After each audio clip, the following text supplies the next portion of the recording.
Hi friends, ఇప్పుడు నేను సాగర్ ఎడమ కాలువ పై నుండి మాట్లాడుతున్నాను.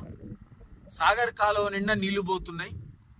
గత 3 రోజుల క్రితమే సాగర్ నీటిని ఎడమ కాలువల ద్వారా విడుదల చేసిరని చెప్పి పేపర్ ప్రకటనలు చేస్తే అన్ని గ్రామాలలో ఉన్న ప్రజలు అంటే చెరువులన్నీ ఎండిపోయినాయి కదా, మా చెరువులు నింపడానికి నీరు విడుదల చేసిరేమోలే ఈసారైనా మా చెరువులోకి నీళ్ళు వస్తే గ్రౌండ్ లెవెల్ వాటర్ పెరిగి మా గ్రామాలలో నీటి ఎద్దడి తగ్గిద్దని చాలా సంతోషపడ్డారు.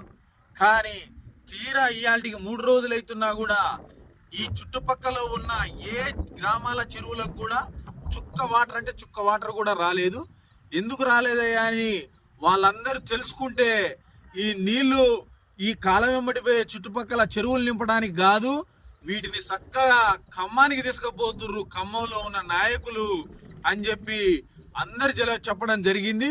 అసలు అది నిజమా అబద్ధమా అని ఇప్పుడు నేను కాలువ మీదకి వస్తే ప్రతి గేటు దగ్గర కూడా ప్రభుత్వ ఉద్యోగస్తులను కాపలాగా పెట్టి ఇప్పుడున్న కాంగ్రెస్ గవర్నమెంట్ రేవంత్ రెడ్డి గారి ప్రభుత్వం ఇవాళ ఖమ్మానికి నీళ్లు తీసుకుపోతుంది. మిత్రులారా, ఈ నీళ్ళని కాంగ్రెస్ గవర్నమెంట్ ఖమ్మానికి తీసుకుపోవటం ఇప్పుడేం కొత్త కాదు.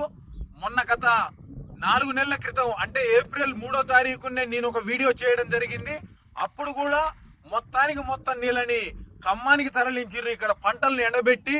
అదే మాదిరిగా ఇప్పుడు కూడా ఒక్క చుక్క నీరును కూడా ఏ చెరువులు నింపడానికి ఇవ్వకుండా మొత్తం నీటిని ఇవాళ కాంగ్రెస్ వాళ్ళు వాళ్ళ ముకుమ్మడి నాయకులతోటి వాళ్ళు ఈ రోజు ఈ నీటిని మొత్తాన్ని ఎక్కడో ఉన్న ఖమ్మం జిల్లాకి తరలిస్తున్నారు. మిత్రులారా, దీన్ని మీరందరూ గుర్తు పెట్టుకోవాలి. ఉమ్మడి నల్లగొండ జిల్లాల రైతులంతా అయ్యో మేము దరిద్రులమా, ఎందుకు మాకు ఈ దుర్మార్గం, మా దగ్గర నీటిపారుదల శాఖ మంత్రిని కూడా ఎందుకు మమ్మల్ని మా ప్రాంతాలకి నీరు ఇవ్వడం లేదు, కనీసం తాగునీటి అవసరాలకని చెరువులకి నీరు నింపుతారని ఆశపడితే ఇవాళ ఆ నీళ్ళని కూడా నింపకుండా మొత్తం నీళ్ళని ఖమ్మానికి తరలిస్తున్నారు. మిత్రులారా, ఉమ్మడి నల్లగొండ జిల్లాల 2 మంత్రులు గాని ఏ ఒక్కళ్ళు కూడా స్పందించడం లేకపోవడంతో రైతులంతా ఆగ్రహానికి గురి అవుతుర్రు.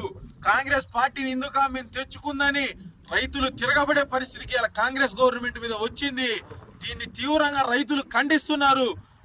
ఈ ఘటనతోటైనా కాంగ్రెస్ గవర్నమెంట్ బుద్ధి తెచ్చుకోవాలని తెలియజేస్తున్నారు.